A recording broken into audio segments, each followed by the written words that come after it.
Hani evren seni tutup savurmuşsa kör halkaya, pişmanlıklar yumruk yumruk şamar gibi çarptığında dizlerini üzerinde tekrar kalkamazsın sanma. Düşün küçük bir zerreden insanlık oluşmuşsa, düşün kaç tufandan sonra dünya kurulmuşsa, düşün çatlak duvar yeşil bir dal besliyorsa, bil ki çoraklarda güller açar umudun varsa. Düşün küçük bir zerreden insanlık oluşmuşsa, düşün kaç tufandan sonra dünya kurulmuşsa, düşün çatlak duvar yeşil bir dal besliyorsa, bil ki çoraklarda güller açar umudun varsa.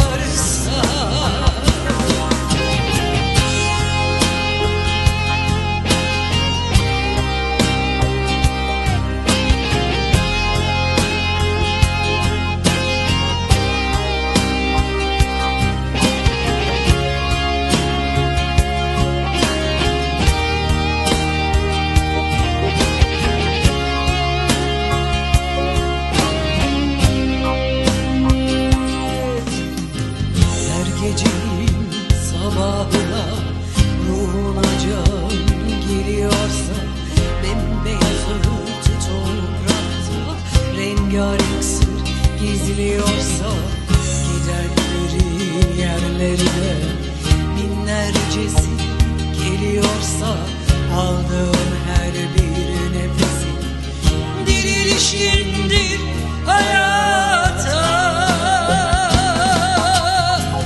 Düşün küçük bir zerreden insanlık oluşmuşsa, düşün kaç tufandan sonra dünya kurulmuşsa, düşün çatlak duvar yeşil bir dal esiyorsa, bil ki çoraklarda güller açar umudun varsa.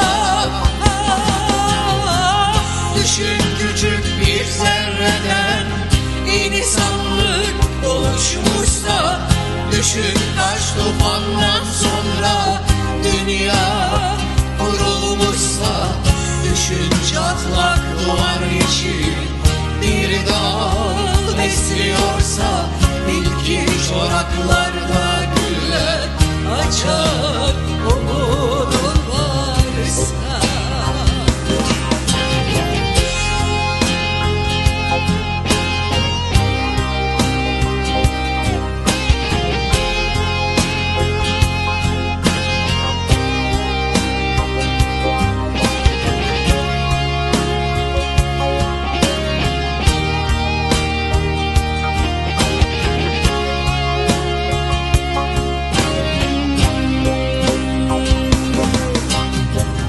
Düşün küçük bir zerreden insanlık oluşmuşsa, düşün kaç tufandan sonra dünya kurulmuşsa, düşün çatlak duvar yeşil bir dal besliyorsa, bil ki çoraklarda güller açar